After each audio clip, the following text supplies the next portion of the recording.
Before we begin, I'd like to show you some numbers.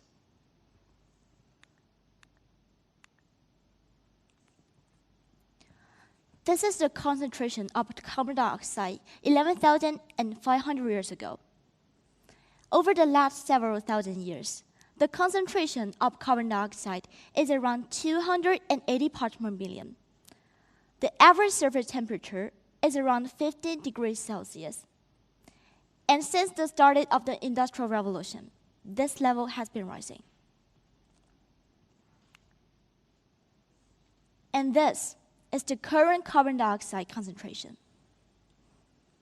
So, tonight, I will be exploring how we allow the carbon dioxide to reach this level, despite knowing about the damage that it caused. And more importantly, I will reveal what industries and governments can do to remove that carbon dioxide from the atmosphere. Although the governments are removing the carbon dioxide away from the fossil fuels, the truth is that coal and oil are likely to remain a part of our energy mix for another 40 years or more. So, tonight, I want to tell you all about a technology that can help combat global warming, which removes all the carbon dioxide from the atmosphere that is currently being released from the fossil fuels.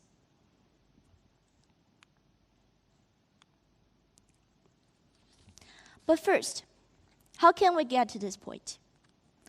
200 years ago, our planet was virtually untouched, and now most corners of the world look like this. We can see the effect of climate change all around us. It's happening as we speak and before our very eyes. As far as we know, both human and natural factors contribute to climate change. But the human factors are far more significant. Human activities produce far more carbon dioxide than any other living things. The concentration of carbon dioxide is already much higher than in the previous decade. Humans and their activities are increasing the number of greenhouse gases in the atmosphere. Although some amount of these greenhouse gases are necessary into the planet, keep the climate atmosphere warm, human activities have disrupted this natural phenomenon. So, how are we affected by the disruption to the natural environment? Melting glaciers, rising sea levels, are they even affected us? Although the name of our city, Shanghai, literally means on the sea, most of us are too far from the ocean to even notice it. Perhaps it's because we can't see it on a daily basis that we don't realize the seriousness of the problem. Located on the Yangtze River, Shanghai has an average elevation for only 4 meters, making it vulnerable to the sea. Climate Central estimates that 76% of Shanghai's current population will be underwater if the Earth warmed by 4 degrees Celsius by the year 2100. Yet, the effects of the climate change do not stop there.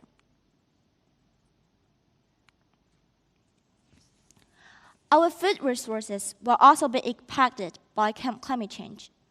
While farmers and researchers may be able to adapt certain agriculture techniques to develop new farming materials, the truth is we don't yet have any solutions to protect most crops from the damage of climate change. Rising temperatures, droughts, and water shortage, disease, and extreme weathers pose many challenges to the food supply. Research has shown that crops in low-latitude regions have been negatively affected by climate change, including the Mediterranean as well as other areas. The human population could starve to death, drown to death, or even burn to death. So, what should humans do?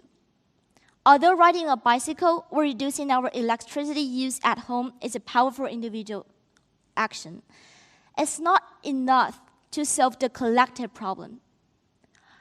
Some might say that electric cars are the solution. But While they reduce air pollution in our cities, electric cars still rely mostly on power from coal, which, as we know, generates a lot of greenhouse gases. With the global greenhouse gases emission continuing to rise, the question we have to ask ourselves is there any way to capture the greenhouse gases emitted? Maybe something like our indoor purifiers, and which can prevent carbon dioxide from being dispersed into the air. The answer is yes. There are already machines that can directly capture carbon dioxide in the air. This technology is created by the man named Lechner. Lechner technology acts like a tree, but is thousands of times more efficient at removing carbon dioxide from the air. These mechanical trees don't just capture carbon dioxide and lock it away in a safe place. It's stored for reuse and to be sold in a variety of the applications, such as synthetic fuels, enhanced oil recovery, or beverage and agricultural industries. So, it's efficient and have financial benefits as well.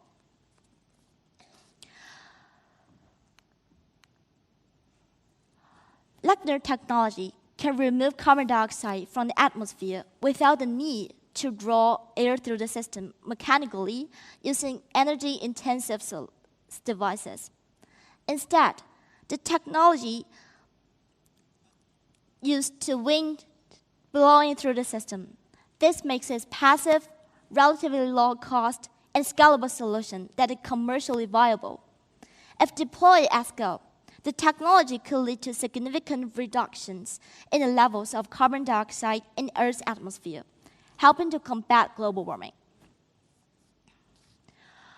Although the technology is still improving, I believe that it will be more efficient and cost-effective in the future so that more countries can use this technology. As ordinary people, we cannot play a major role in modifying climate change. What we can do is to let our government know that we care about climate change. We should support government as they prepare to invest in projects that are conducive to stop climate change, like Lechner's technology. We can't foolishly believe we can stop climate change alone. What you can do is to follow the scientific and technological innovations in the areas of climate change and promote projects that can save the Earth. We need to continue to discuss and promote large-scale solutions like Lechner's technology, and let our governments know that we hold them responsible for implementing large technological change that will benefit our planet. As long as we are aware, acknowledge, and strive to address the environmental crisis, we can solve this problem together. Thank you.